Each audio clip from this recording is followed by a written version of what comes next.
So where are we now? So We're at the Chili Bowl, right? yeah, right. Big building here, slowly filling up. But right here we're kind of in the part of the business where everything starts. These are our raw materials. These are the raw sheet materials that come in for all the metal spinning that we do here and all the wheel parts. We hold it here before it goes out on the floor and starts getting laser cut and starts the whole production. And all American, right? Not Yep. imported. Correct. Everything here comes stateside from the aluminum suppliers. We see the same rising costs due to the tariffs, so they follow that. If they can charge more, they're going to. All of our this is our heat treat portion of our business. We also hold some of our tractor wheel inventory here for that market segment, and then all of our raw forgings for the wheel centers and our one-piece drag wheels get stored back here. Yeah, this is we call it a hot room because there's a powder coat line in this room as well as a heat treat, so it can get a little warm during the summer. So is agriculture a big part of the market for you? The tractor pulling market is, yeah. It's a fairly big deal, but it's still tough to get in within, there's a couple different size wheels in the 38 and 32 inch market, and there's some smaller novelty garden tractor and what they call mini rod stuff. But yeah, we do pretty well in that segment. We're also starting to get into some of the pulling over in the Netherlands. Got a distributor over there, so there is some of it worldwide too. But There's a lot of passion in tractor pull. Oh yeah, yep, for sure. Holy cow. Yeah, so this is the production side of the building there. Up out here, Wade. Yep, this side of the plant's about 40,000 square feet. This far south end of the building is basically our inventory. So when orders come in, we don't just make those parts on the spot, to be able to deliver in a week. We have all the parts waiting for the customer to get that order in, and we pull them, whether they need to be black or polished up. Some of those are pre-done, but What's the most popular, Wade? Be honest with me. probably a late model wheel is our highest volume piece, and then probably back into the sprint car part just because it's a little more money and time intensive on the price side of things. So sprint cars probably dollars worth, late models probably volume worth is the two trade-offs there. Okay. So And black or chrome, like the anodized and, powder coating and all that sort of stuff. yep. So we do an in-house powder coat. We control our temps. We're able to monitor our own quality control on the powder coat. So we do that. We do that all in the house. We run about twice a week on the black line. Kind of thing. Yeah, they are pretty sexy. So in-house powder coat line, and then right adjacent to it is our polishing rooms. Some of this stuff is proprietary, so we won't open it up and show you how we do that. But there's some polishing going on, some automated stuff inside the rooms. So they go in nice and dull, they come out nice and shiny. Everybody loves something shiny. Right? So yeah, you can hear it a little loud. That's the buffs going to work inside that room. Oh, look at that. Oh, yeah. So this is a forging off a front drag wheel that's been polished up. Now it's ready to go be cut on the machine and turned into a wheel that the customer selects. That's pretty. I know it's not about pretty, but it doesn't suck. Right? Mile per hour. It's part of it. Per hour, right? It's part of it. So getting some tractor bales that have been freshly polished, ready to go out to the customers for mounting. Wow. Yeah, it takes quite a bit to get that luster in there. I mean, it's kind of a tough job to get it done. Once you figure it out, it's all right, but it's a little bit of time. It's time consuming. They're starting from here and then ending up like that. Yes, correct. You got it. Woo. So when you're an apprentice, like, you just give them a rag and send them out and say, earn your stripes. It's there is a learning curve to it, and some guys get frustrated right away and they don't like the polish. I got other guys that they get a knack for it and it's easy and it's fast and then they get they get to working against each other and have a little competition who's the shiniest and who can get them out the fastest, and that's kind of keeps them rolling. So How many staff do you have, Wade? between our tour room / machine shop division and the main wheel company division, we run just short about 30 employees. Okay. Enough to keep them busy. Yep, absolutely. So what you see here is one of 4 spinning machines that we operate here on the floor. This is one that was rebuilt after the fire. I bought this in the early 2000s. It was my first spinning machine, and we totally rehabbed it after the fire. New electronics, new computer, new components where needed. So we just got this back online in the 6 months. So from before the fire, having just introduced our second machine, to 3-4 years post fire, we have 4 right now. Big help in tool changing and keeping things rotating in a smooth manner. 4 years it took you to pretty well recover from the fire. Yep. And probably, we had all of our equipment back online, by 22, 23, but it just took another 2 years to shrink that backlog of wheels down from 6 months to 3 months to 6 weeks to 3 weeks, and now we're back down to about a 1 to 2 week lead time on our orders. So I like the Be Wiser by Keizer. That's cool. Right. So 28 years in the industry now, or thereabouts? Yeah, just short of that, I believe. But yeah, we're coming up on the 28-year mark. I personally have been operating the business about 23, 24 years, I guess. Yep. So yeah, I spent some of the time on the shop, did a lot of welding, a lot of programming before I got into the office, and kind of stayed there full time. Now that I do a lot of the R&D design work, new product development. I have a sales guy that helps me now keep up with that stuff. So yeah, it's all done here, whether it's broaching out the center. This is a sprint car wheel that we've done the second op on the post machining. Now it's going to be put on the broach machine, and they'll get the splines in there and ready for the car. So, and then they're ready for assembly. But you've obviously got a lot of faith in the industry, right? In the racing industry. I mean, it's obviously proven for us. It's we have a lot of loyal customers, whether it's in the drag market, whether it's in the dirt track market. Some of my distributors have been with us for 25 years. So, and Yeah, right. I've grown, and others have been with us for 10 years. But kind of what makes our world go around is our good distribution partners. Yeah, wow.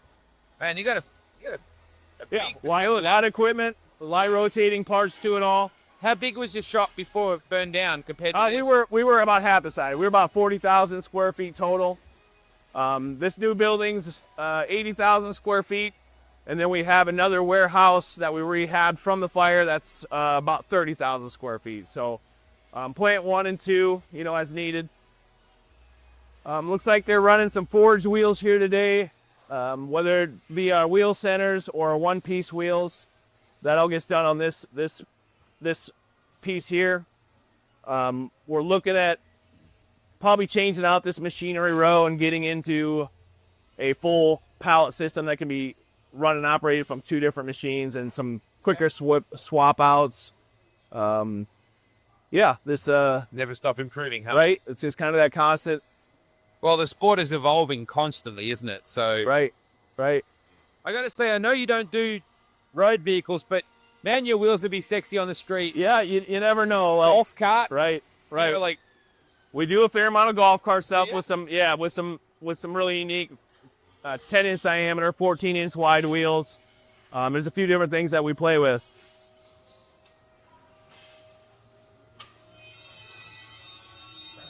wow. So for us, a constant look at, retooling to make ourselves more efficient. We never really stop doing that. So I kind of pride ourselves in trying to be a sensible price point for the racers.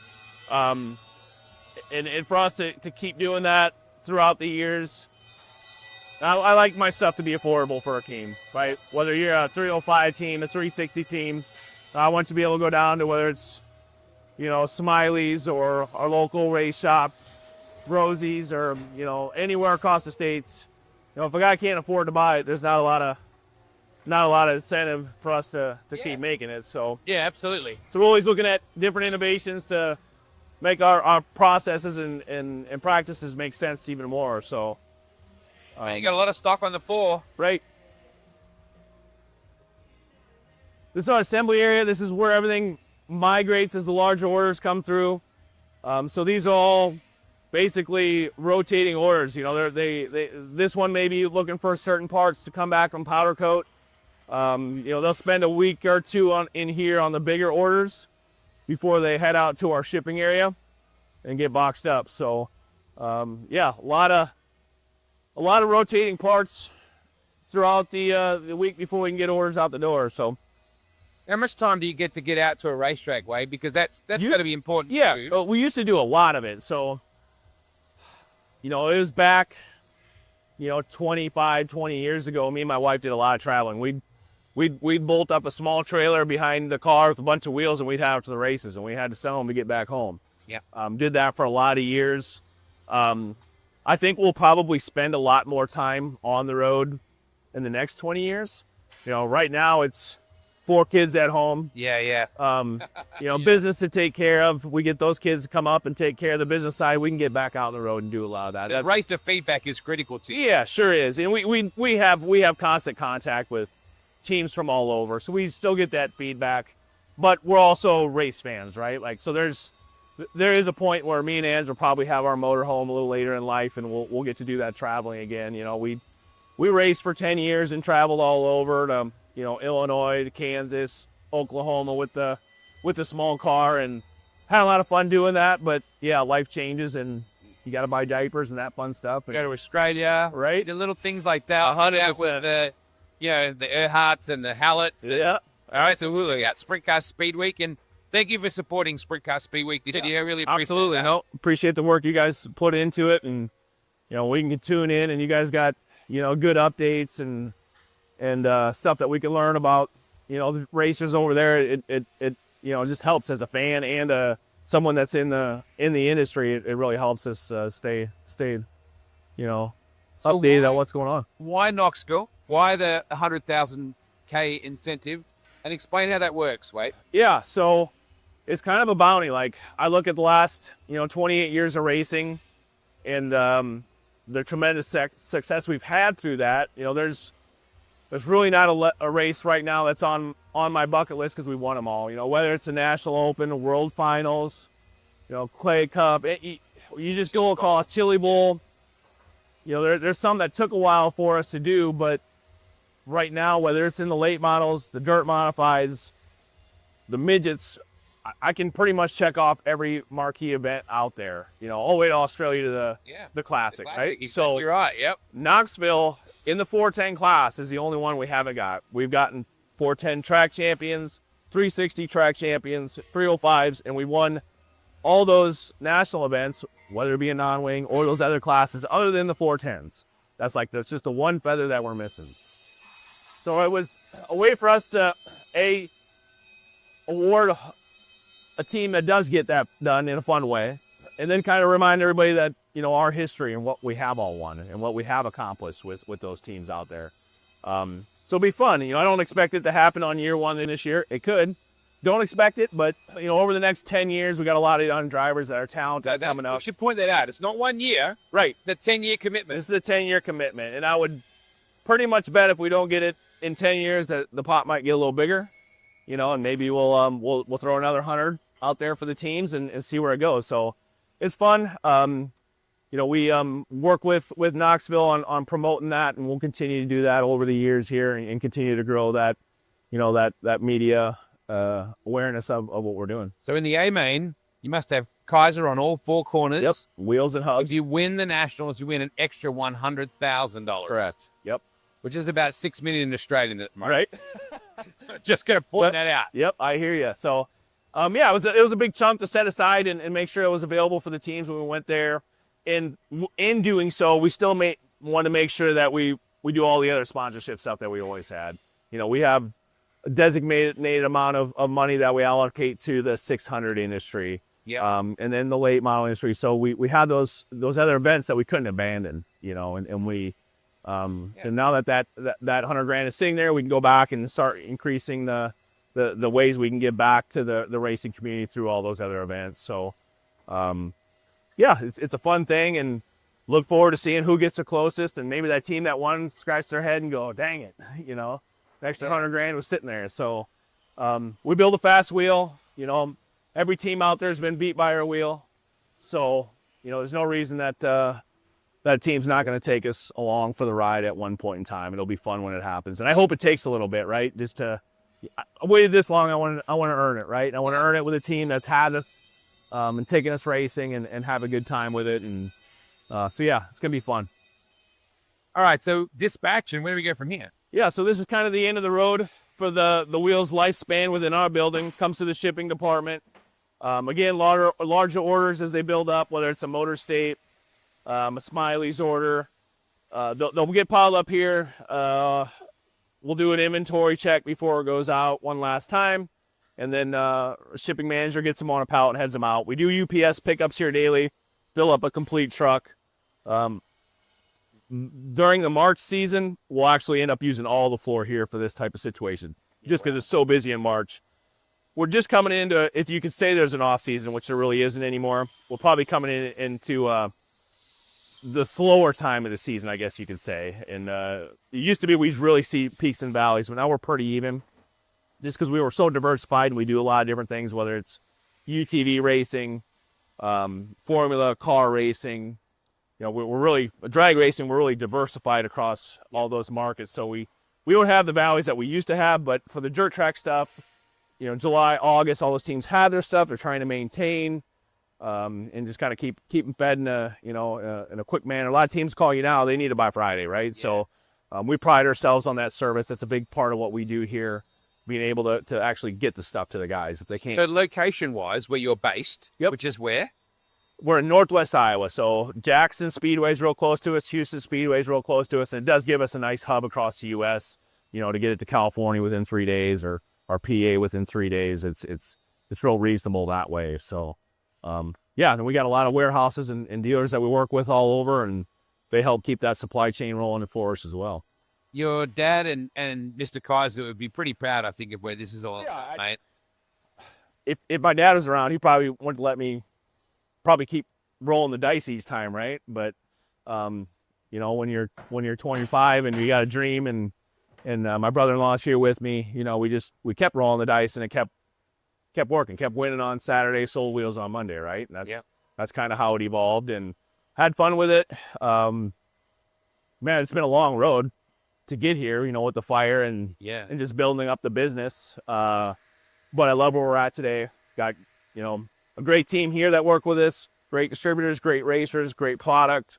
We're stronger than we've ever have. And yeah, now we're just kind of building the future, see if our sons want to come in and do this in the next 20 years or, you know, or who knows after that. So let's see if they're wiser.